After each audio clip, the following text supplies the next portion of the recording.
Isn't it insane that as an office worker, you have a sedentary job where you sit most of the day, but it still exhausts you, and afterwards, all you want to do is go home and sit down even more? The same regret you have for staying at that job for too long is the same regret you'll have for letting it turn you into a human being from Wall-E. If you're new to my channel, I'm Ben Murphy, self-proclaimed gym rat of the year. I went from 212 pounds of fat down to 170 pounds of shred within a few months of starting. I've done several successful cuts and bulks since then and put on some lean muscle mass along the way. And this is Max, self-proclaimed good boy of the year. I did all this while working a normal 9-to-5 job, having a wife and 2 kids, and I'm here to tell you that you can do the same. If you're tired of being tired and fat, then I have a simple method for you that if you actually implement it, will have you start losing weight by tomorrow. And the best part is, it's designed for office and sedentary workers. The last step is my favorite because it might actually take some balls to implement in the workplace. Let's go to step 1, which is either you've been living under a rock for the past 10 years and you've never seen a single piece of fitness content on social media, or you really are new to this and you genuinely don't know what a caloric deficit is.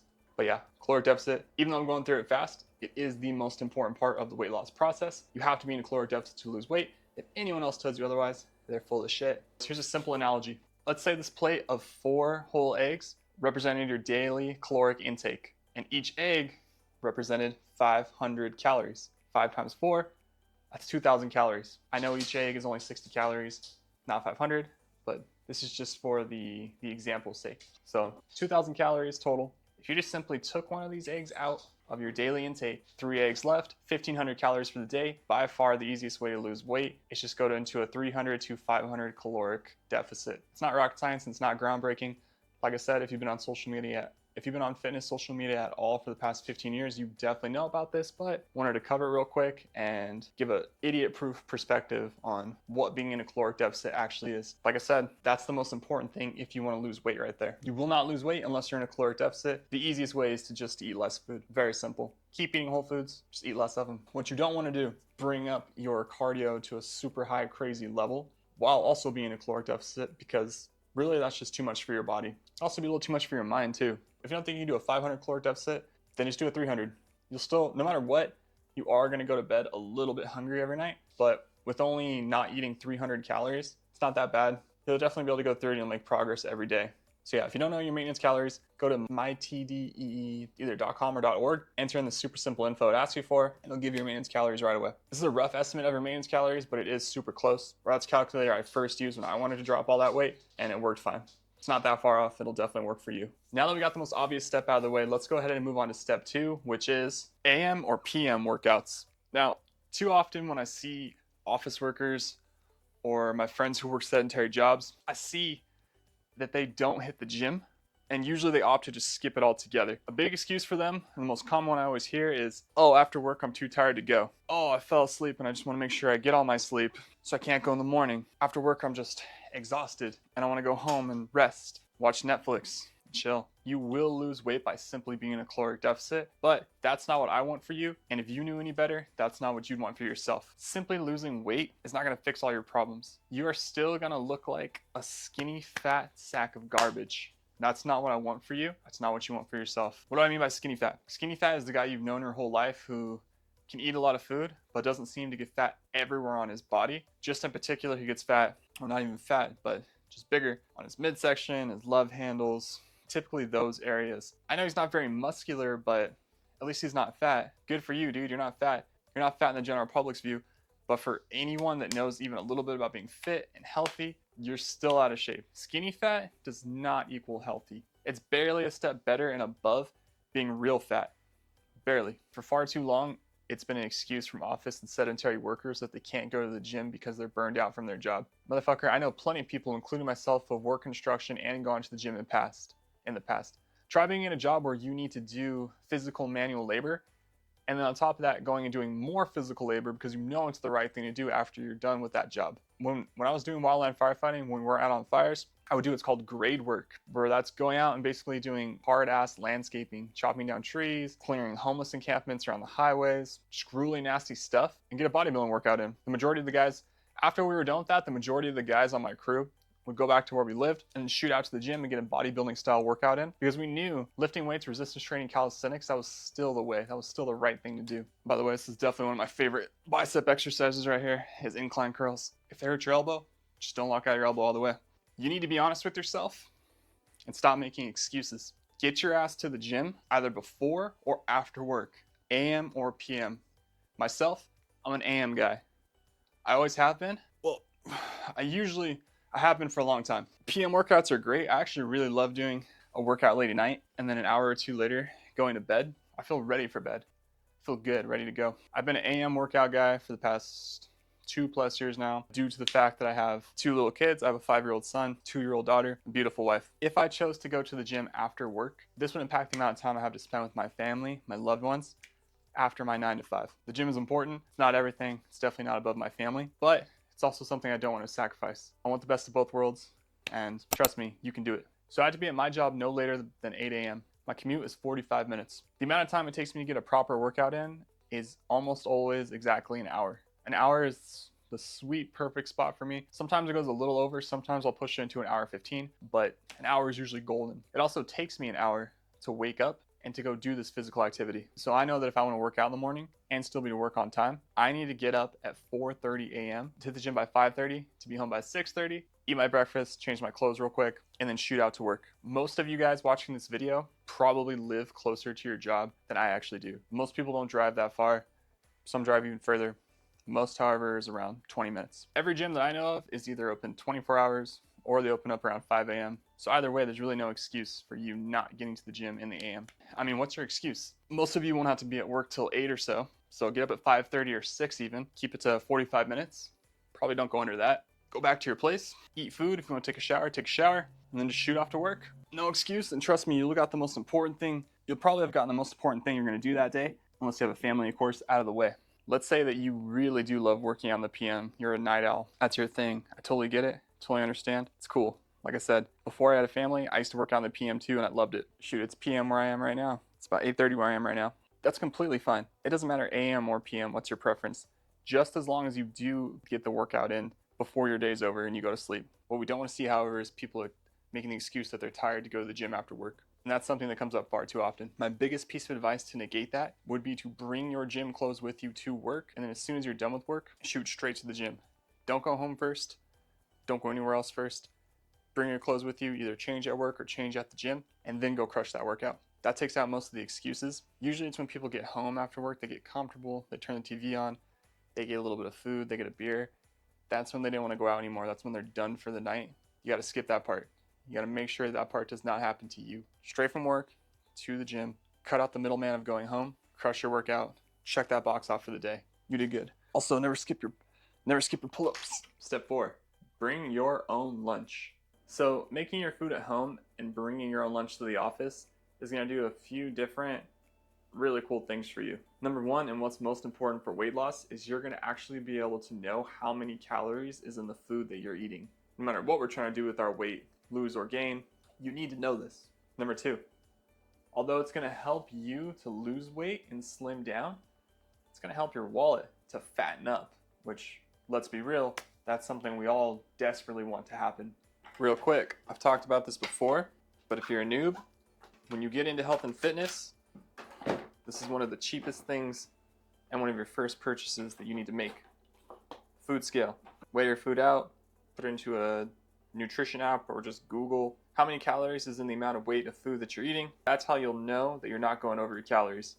Weighing your food, finding out how many calories you're eating. Let's talk about some high protein, low calorie options. Remember, when it comes to weight loss, the most important things are being in a caloric deficit. Eating a lot of protein helps you maintain muscle mass.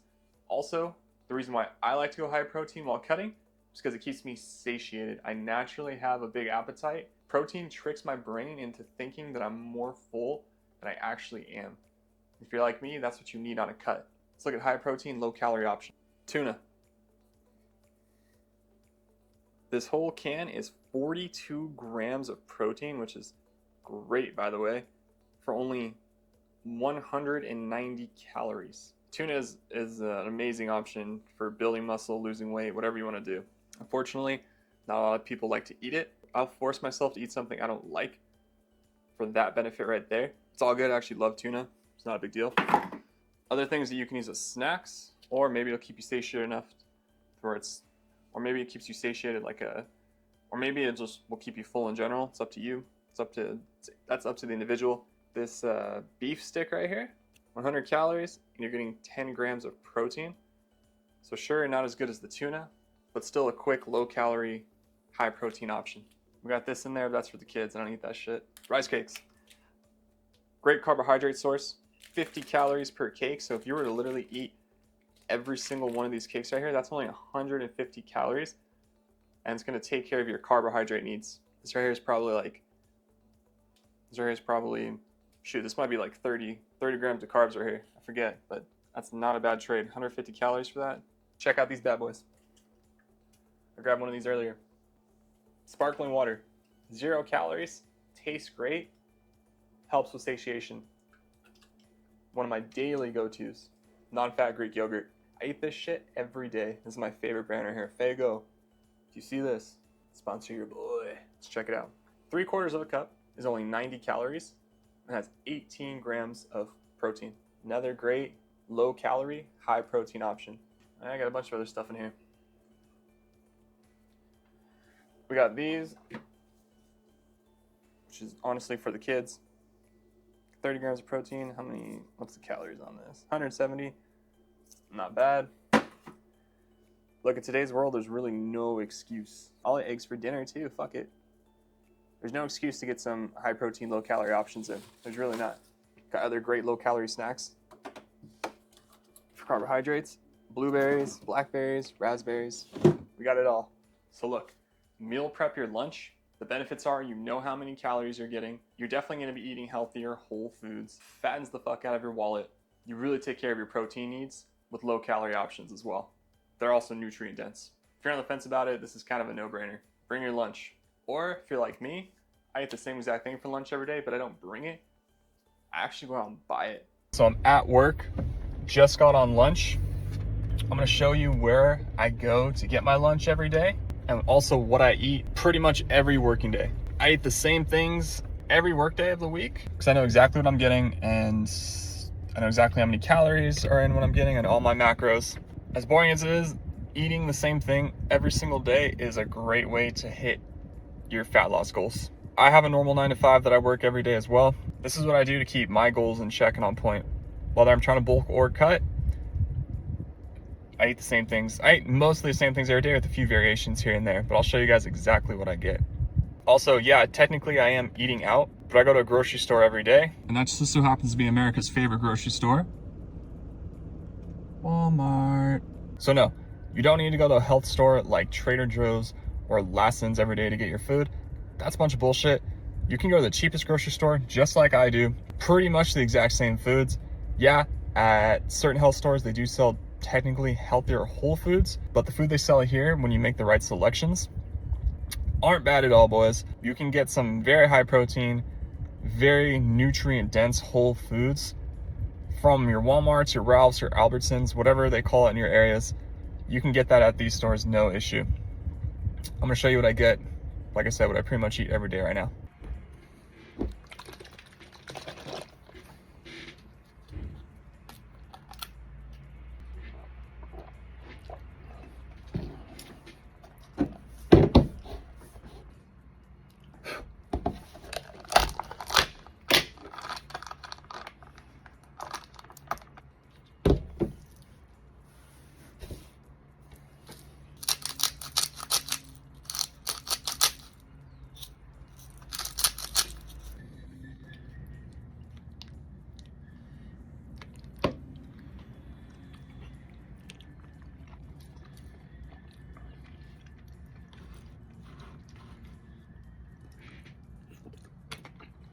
Let me say this to be clear real quick.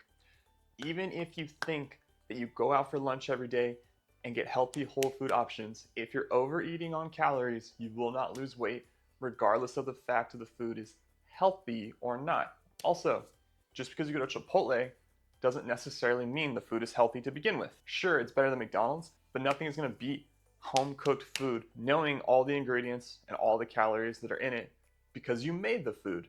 Also, when I was fat and I was going to Chipotle and getting burritos, I would load that shit up with calories. Sour cream, cheese, a lot of fat in my macros. Fat is double the amount of calories that protein and carbs are. Hopefully you're aware of that. Protein and carbs are 4 calories per gram. Fats are 9 calories per gram, over double what those other two are. And I swear to God, if I hear another overweight office worker and her even more overweight friend Susie go out for healthy lunches every day, I'm gonna fucking lose it. Oh, hey Susie, how's everything been going? Oh, hey Ben, everything's been going really well, except I can't seem to lose any weight, and I've been on this low-calorie diet for a month now. Oh, dang, that sucks. What are you eating during the day? I skip breakfast, and then me and my girlfriend Francine go out for healthy lunch every day. What do you get for lunch? Oh, only low-calorie options like Chipotle, Subway, Panda Express. Just so you're clear, even if you think Yeah. you're only eating whole foods, if you're not losing weight, you're overeating on calories. Oh, also, I always have my zero-calorie snacks. Usually right after my low-calorie Frappuccino from Starbucks. Sure, whatever you say. This? Oh, it's my Chick-fil-A dipping sauce. I can't have my healthy snacks without it. Well, first of all, vegetables aren't 0 calorie, they're low in calories. Second of all, that Frappuccino is loaded with. I feel so much better now. It's funny how people say vegetables don't taste good, and I don't know how people don't like vegetables. I love mine. You know what? This? Well, it's my low-calorie dipping sauce from Chick-fil-A. I can't have my healthy snacks without it. All right, well, let me see real quick. I mean, maybe it's not too many. Holy shit. You know what? I've been doing so well on this diet. I'm gonna treat myself to some Cheesecake Factory tonight. I've earned it. Well, bye. Hey, real quick, it took me about a solid 3 minutes to get into my wife's tank top without tearing it. Now it's probably gonna take me another 10 to get out of it, and I probably will rip it once or twice. Obviously, I'm committed to making these videos for you guys. Why don't you go ahead and show me your commitment and just smash that like button down below. Step 4, buy a walking pad and take it to the office with you. I said at the beginning of the video that this step would take the most gumption and cojones on your part to actually implement. I'm guessing unless you work at a modern, cool, hipster office, none of your coworkers are gonna be rocking one of these bad boys when they type out an email. This right here is a time-saving, easy solution to getting your 10K steps a day. Bring this to the office with you and get done whatever work you have to do while getting your steps in. It's pretty simple. It's not super noisy. I think it's like 3 feet long. And to be honest, my favorite part about this was I got this for about $100 off Amazon. Don't tell me you can't spend $100 to make an investment like this that will give you some serious everyday results. What I like about this thing too is that it has a little incline setting where you just flip down 2 legs in the front and gives you the smallest little incline, but still noticeable. It also comes with a cool little remote to control the settings. Buying a walking pad and bringing it to work with you to get your steps in while you actually do your work is an all excuses eliminator, but hitting 10K steps a day will undeniably help out with dropping fat. What's crazy about cardio is that most people think that running burns fat and walking doesn't do shit for you. It's actually not true at all. When you're doing an intense endurance activity like running, your body is actually taking whatever carbohydrates you have in it for a fuel source. That's just what your body likes to do. It likes to use carbs for long endurance activities or high intense activities. Walking, on the other hand, being the low intensity activity that it is, your body actually likes to use fat as a fuel source for doing this, which is awesome because walking is easy. Most people can do it. And with something like this, you can now do it literally while you are working. Let's talk about the 2 main objections that I know are gonna come up. First and foremost, I don't have $100 to spend. Dude, you have $100 to spend. Come on, that's ridiculous. If you're an adult who works a job, which is who I'm making this video for, we all know that yes, $100 is not an insignificant amount. However, we all also know that is something that you can budget out with just the right mindset and enough planning. Don't think of this as wasting $100. Think of this as investing $100 into one of the most important things you will ever have and not get back easily when it's gone, your health. What getting something like this and getting your steps in while working will do for you will be a return investment. This will make you healthier, which will make you have more energy, which will improve every energy of your life. That includes your work performance, your family life, social life, whatever aspect of the life you want it to be. Being healthy and in shape improves every aspect of it. So the money part of it, especially being something as low as $100, really is just an excuse on your part. I want better for you, you should want better for yourself. Buy one of these bad boys, bring it to work with you, and I guarantee you'll also be using it at home too. It's not that noisy, it does not take up that much space. Even if you live on the 5th story of an apartment building, it's not gonna disturb anyone below you. Be fine. What you have to start realizing is that if your health is a priority to you, like anything else in life, when it truly is a priority, you'll take actions to improve on that thing. Whatever it is. Think of this as an investment and a new priority. But now, let's talk about objection number 2, which is my boss and coworkers aren't gonna want me to bring that to work. Tell your boss and coworkers to fuck off. Just kidding. Don't actually tell them to do that because then they can fire you. And guess what? Without money, you can't buy one of these bad boys. But seriously, when trying to do something like this, a crowd of people that know you for being a certain way already, it's gonna be tough. You're gonna feel like your coworkers, your boss, whoever, are judging you. And to be honest, they are judging you, but more so, they're trying to implement their insecurities on you. I would almost guarantee that you are not the only one in your office space that feels like you're out of shape and you want to do something to improve your health and just make a better life for yourself. I would guarantee you're not the only one. The biggest difference that we're going to make for you is you're going to actually have the balls, something like this, to bring a walking pad into your office, as crazy and as weird as it's going to be. Like I said, unless you work in some modern hipster office, like Google or something, this is probably different. This is some Dwight Schrute level shit, but in real life. Dwight's like the coolest character on The Office, right? You know this is something that he would do probably while eating a beet. Wheel this into your office, because yes, it does have wheels. If not, I think it's like 50 pounds. You might have to have someone actually help you bring it into your office, which is another reason why you should start strength training. You should be able to carry this thing by yourself, but if you can't, different time. Wheel this into your office, feel the eyes staring on you, feel the questions start coming, maybe a few laughs here and there from your coworkers. Brush it off, start checking off those steps, knowing that you are actively doing something to make your life better. I do understand the insecurity part. I'm a very insecure person myself, but I've been able to work through these things for the past few years in order to implement strategies like this. Do it. If I currently worked in an office space, I guarantee you 100% I would walk in there with this thing. No shame, I would do it. People would also know me for loving fitness and being in shape, so it might not be that big of a shock to them. But for you, it's going to take a little bit of adjustment, a little bit of adjustment period for people to get to know you as something better, something different. If you think doing something like walking and typing at the same time is a difficult task, let me tell you right now that it's not. I've been doing it for a little while now, and I'm actually sending an email currently while talking to you, filming this video. It's not. For some weird reason, it actually feels pretty natural to be doing this, which I like. This also means that when you make the transition, it's going to be a lot smoother for yourself as well, because anything that comes natural is naturally going to be smoother. This is a $2,000 modern sofa that we got from some fancy store in LA. It's made from the finest Persian silk around. Just kidding. It's actually my kid's couch. These little pieces that you can take and organize into different things that you want. But normally we keep it a couch, and I gotta be honest, it's super comfy. Especially after I'll just spend that time walking to film this video. Let's talk about your boss and how he or she may tell you that you can't actually bring in a walking pad to the workplace. Now, I don't expect this from all of your bosses, but we all know that certain ones, and if you have them, you will know this, are gonna say something like that. This is how I would handle objections like that. The first thing I would tell my boss is, I'm chronically overweight, and my doctor told me if I don't start losing said weight soon, I'm gonna start having some serious health issues. Now, whether your doctor actually told you that or not is individual to you. The second way I would go about it, if your boss is an in-shape guy or gal, relate this to them, ask how they stay so fit, then explain that this is your version of doing that because he or she already knows that you spend all of your days sitting working for them. You never know. Your boss may actually like that you're implementing something like this, and you might gain a tiny bit of respect from them for doing it.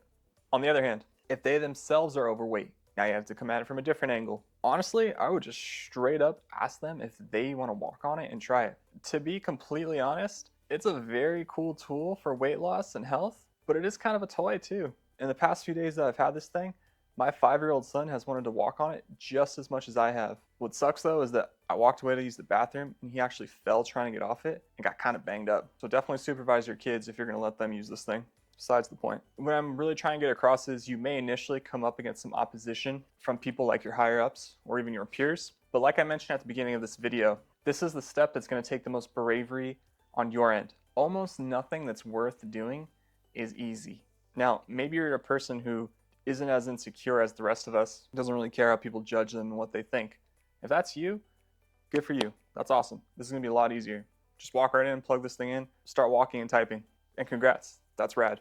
For everyone else, it's time to stand up to your boss. Tell them that this is something serious that will really improve your health. Show them information on the benefits that walking can do for you.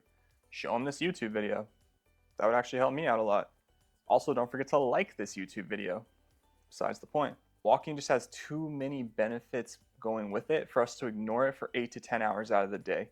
Especially because of modern technology, you don't have to do that anymore. Hell, get a doctor's note if you have to. I don't know if that could happen, but it's definitely a possibility. There's many different ways to go about doing this to where you can convince your higher ups to allow you to bring this into their workplace. Walking boosts your mood like most other exercise does by releasing endorphins to make you happier. You get little dopamine hits. The more you walk too, the less stiff your back is getting. The more you sit, the more stiff your back is getting. Walking is a direct cure for that. It's also so easy to do. Tell him, Bob the boss, I'm actually doing you a favor here. Because by implementing this walking and bringing this machine into the workplace, I'm preventing injury to happen to myself, which will keep me from going on workers' comp and will also keep me productive and happy at work. 2 things you should desperately want for your employees, for them to be happy and for them to be able to keep working. If anything, you should be thanking me, Bob. I'm doing this for you and for the whole rest of the workplace. Matter of fact, everyone here should be doing this. And over time, I guarantee you that if you stick to your guns, you keep bringing the walking pad, keep making it happen, eventually more and more people are going to start noticing this and they're going to want to do the same thing. They're going to start asking you, Susie, where'd you get the walking pad? That thing is dope. How much was it? It was only $100. Holy shit. Who recommended it to you? Ben Murphy on YouTube. What? Show me the video. Besides the point. What? He's the gym rat of the year? Besides the point. The point is that if you want this bad enough, I'm 99% sure that most of you can convince your bosses to allow you to just take a simple thing, wheel it underneath your desk, plug it into probably one of the many power strips you have on your desk. Sure, you're using the company's electricity, but you're saving them tons of money by actually showing up to work and being happy and continuing to produce the beautiful emails or whatever it is that you do.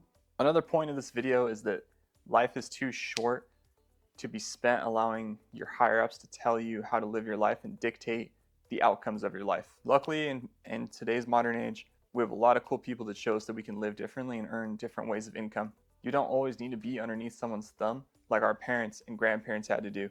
You can actually challenge that way of thinking and possibly even challenge the whole workplace, the whole ecosystem's way of thinking. Now, I'm getting way too far ahead of myself, but you get what I'm trying to say. Walking is too important to your health to ignore it. And if it's a priority to you, you'll make it happen. Don't give me the excuse that your boss and coworkers don't like it. Who cares about your boss and coworkers? Life's too short to be an unhealthy sack of shit. In this video, I just gave you a very easy 4-step guide to follow to start improving your life today. Now it's up to you to actually have the bravery to implement these things that I talked about. I'll see you on the next one.